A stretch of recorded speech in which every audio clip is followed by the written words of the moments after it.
Morning every day. It's everybody every day. It's the 6th, Wednesday, the 6th of August here. Good morning. It's about, I think 9 o'clock, 8:30, 9 o'clock. Here walking down this, one of our favorite roads that we walk on. Get my voice up here. Had a little cold and fever here the past 2 or 3 days. Still coughed last night, but feeling better on the mend. So out doing a walk, thought I'd talk about the Philippine visas a little bit. I've watched countless videos, been to several attorneys about the visas, trying to get explanations, been to the immigration service here dozen, 2 dozen times. It's quite a struggle to, I don't know if anybody truly understands, and even the attorneys and stuff, you can't get a same answer everywhere you go, and the immigration service primarily seems, for the expats that is, seems to only really do or know about the tourist, which the tourist is the most common and easiest one to understand. You come into the country, you get a return ticket, you're here for 30, 60, 90 days. It's always changing. 30 days this way or that way, or different cost.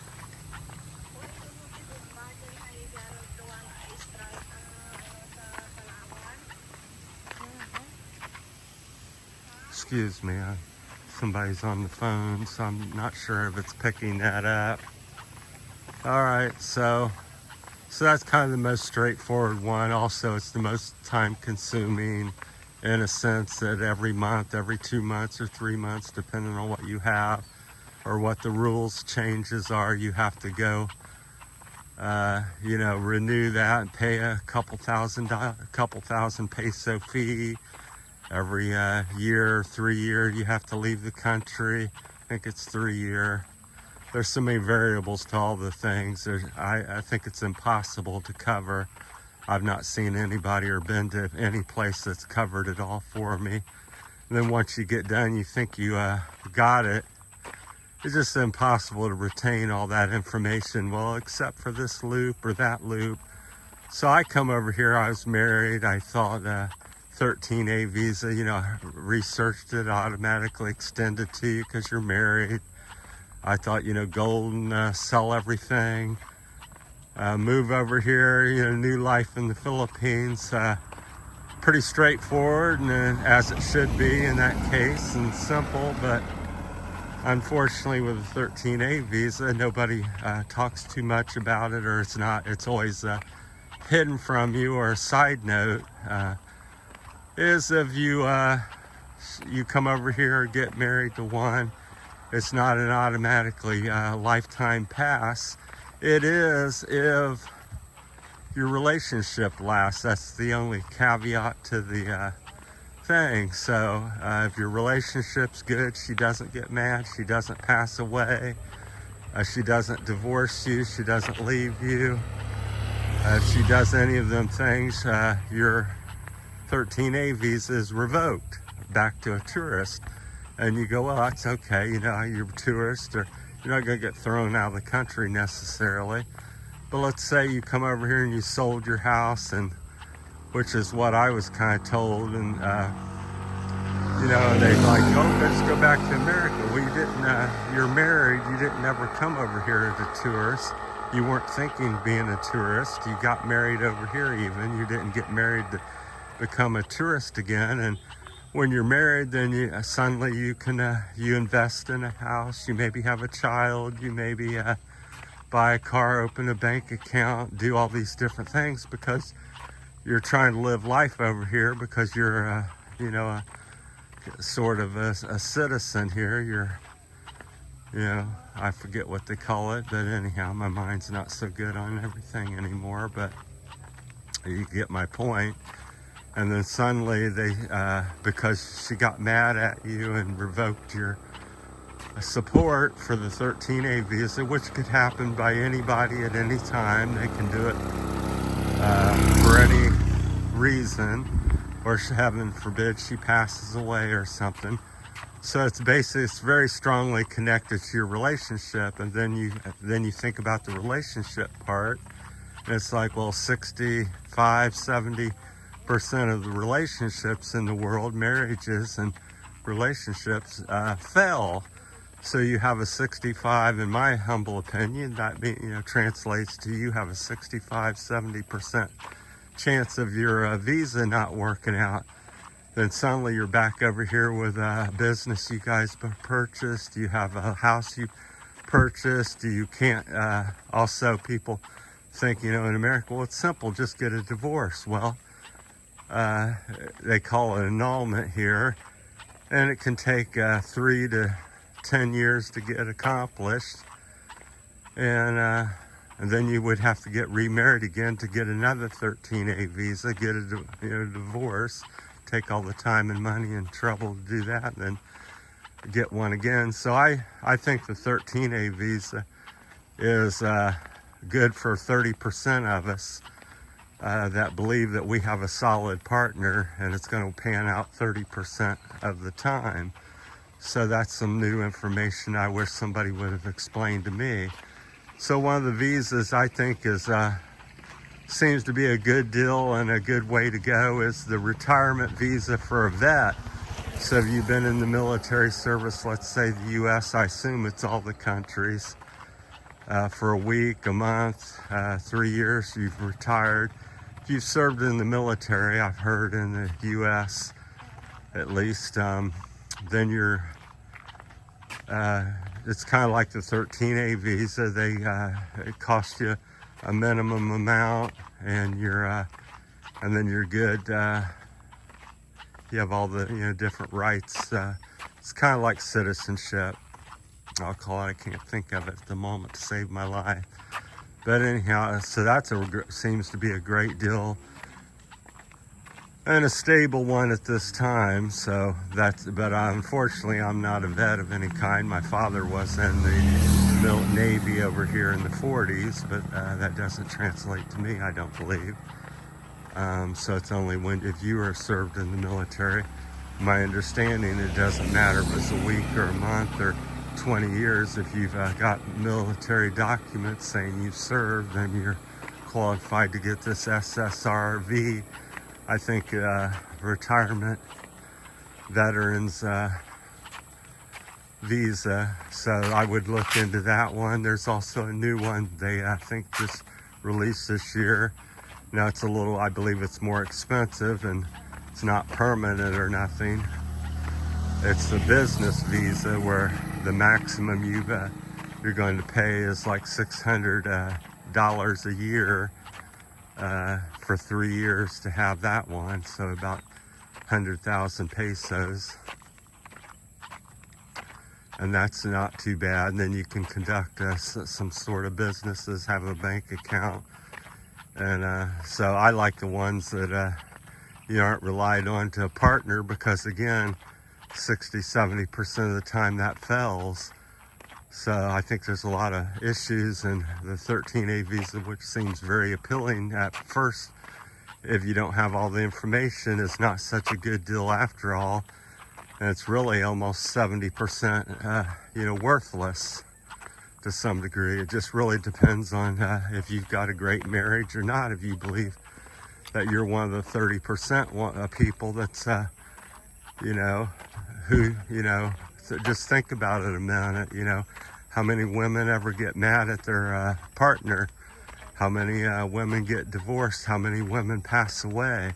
Well, that's your chances of retaining that visa. So ask yourself them questions. Then they have a retirement one for if you have Social Security. That's you pay $10,000 down to get that one, and that's another decent one. But it's $10,000.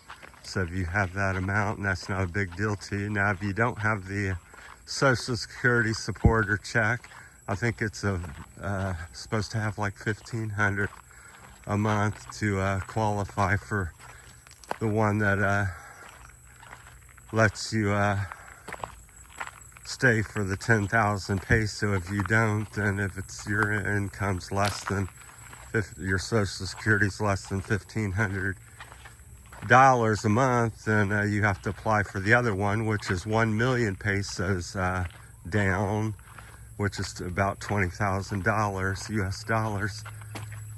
And so that one costed quite a bit more. So a lot of people on tight budgets, that's, quite expensive to have that money stuck. And then there's something where you can make investments on some of the certain ones where you put stuff down, like on the business. You can take that out and apply that to, if you're starting up a business of some sort, you can reinvest that amount. My whole thing with investing in the Philippines, in my humble opinion, is I'll pull over here, somebody's coming on a motorcycle, is if, to me it doesn't make sense, in a sense that if you're not permanent here and you don't have stability in the Philippines or wherever you're at, you could be thrown out of the country if some rule could change. Why do you want to make an investment? Why do you want to get married? Why do you want to have a house, start a business of any kind, when suddenly the rules and prices, and it's so changeable, and you got to fly in and out? So that's things I think about. So I think people are very foolish when they come here, which is, I'm included in that, where you think you're a permanent resident here, and it's easy and it's nice and clean. Go ahead. Oh, I've been told so many times, have babies, get married, buy home, buy land. And I see quite a few, Americans and expats trying to do that because that's what they do in their country. But you're not in your country anymore. This is the Philippines. And I'm not knocking the Philippines. I'm just trying to highlight the differences. So you're not back in the States where you can buy something, it's your name's on it, it's yours. You're not going to be thrown out of the country to North Korea for any reason. Almost guaranteed. Now, if you're immigration, I know they have their issues in America as well. So a lot of that's going on right now as we speak. But so it doesn't make it, I'm just saying, for me being out of the country and facing it, my viewpoints and on that. So that's some of the stuff I think about.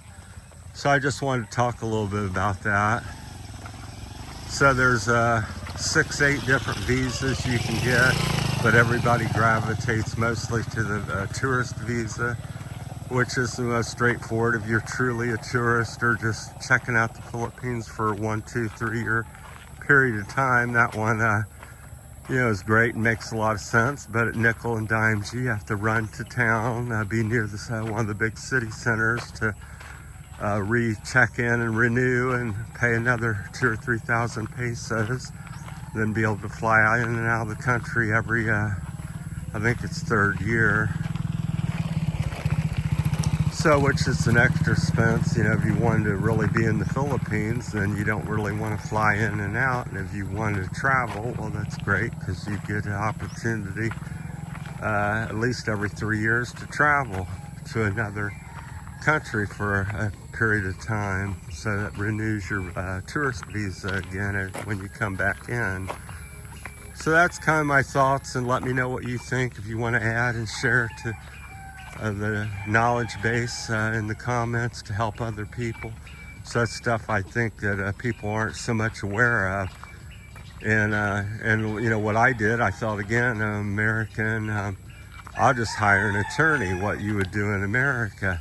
Well, I hire an attorney to handle the matter, and he ends up not doing the work and scamming me out of 50,000 peso.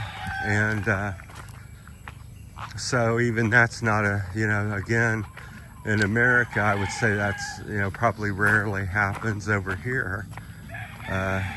It's quite well known that there's that type of stuff going on. So people you hire and that you think's reputable don't end up being so reputable because they think that they are reputable, that they can get away with it because they have the knowledge and friends and associates to, and then what are you going to do? It's not your country, and you may have limited funds, and to file against somebody may cost you $500,000 and take you 3, 5, 10 years to do and run back and forth. And is that what you want to be doing in your golden years as you come over here to enjoy and retire? So that's a little brief thing on that. I just wanted to retouch that a little bit, so hopefully I said something that is helpful to somebody. So if not, that's okay. I know I just jumped around a lot and didn't cover much of it, but trust me, I don't know hardly anybody that can cover it all, especially in a 10, 15, 20-minute video. So, and then somebody that can comprehend and understand this loophole and that loophole, and back day you didn't do B, and then of course we've changed the laws, which happens seemingly every 6 months to a year. So, but that's my time on it. But anyhow, it's the Philippines. I'm not knocking it. I'm just saying this is the way it is, and beware and act accordingly. If you have knowledge of something, knowledge is power, and what you don't know can hurt you. So be aware of the different things and check into it, and don't just think, well, I get an attorney. I hired a friend of the family I'm staying with, well, reputable, 41 years, went to his office, thought about it 2 or 3 days, checked out 5, 6, 7 other ones, picked him because of all the various factors I just mentioned. And at the end of the day, after 6 months of him, on the case, got nothing. So, but that's the way it can be in the Philippines, so be aware of that, because again, the Western mind is, oh, you should have got an attorney. Well, I did. Oh, you should have researched it more. I did. You should have picked a better woman or something. Well, I did. Married 8 years. So it's the Philippines and it's life, and there's no certainty in things. So, but I would look into one of the other videos that relies on you and not a third party or your spouse to, support you and give you rights here in the Philippines. So that's my humble advice, because it really doesn't give you much. It gives you a false sense of security where you're going to, make various investments, because I'm in a relationship, I'm married, I'm good here in the Philippines, I'm, legal, and it's, ironclad.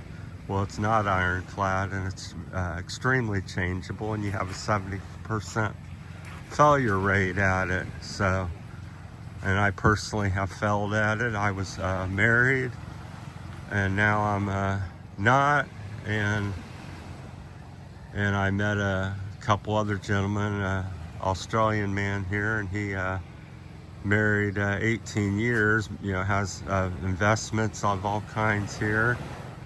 And once his wife passed away, at no fault to him, people pass away, they have him back on tourist. So he's sitting here having to go down every couple months, pay a fee, leave the country, and go through all that again after 18 years. 18 years, you should be able to be a citizen here, a permanent citizen. There should be some ways and easy ways to do that, or just automatic if you've been here a certain amount of time. It's like I tried to tell the immigration. I didn't just, I never came in here to the Philippines as tourist. I sold things. Here's videos, because I have a YouTube channel. Here's lots of evidence. I'm not tourist. I never come in with, my bag's tourist bag. I come in here with ballot buying boxes. I have a house I had put money in and purchased. I have, invested in the stepchildren here. And of course all that's now pretty much gone. So that's that. So anyhow, doing better health-wise. Still like the Philippines, just I'm saying just beware. So a lot of people say, oh, it sounds like you're angry or don't like the Philippines, or why didn't you go back? No, I don't want to go back. America's great. You know, and people say, well, you must hate America. No, I love America. Loved Ohio, where I come from.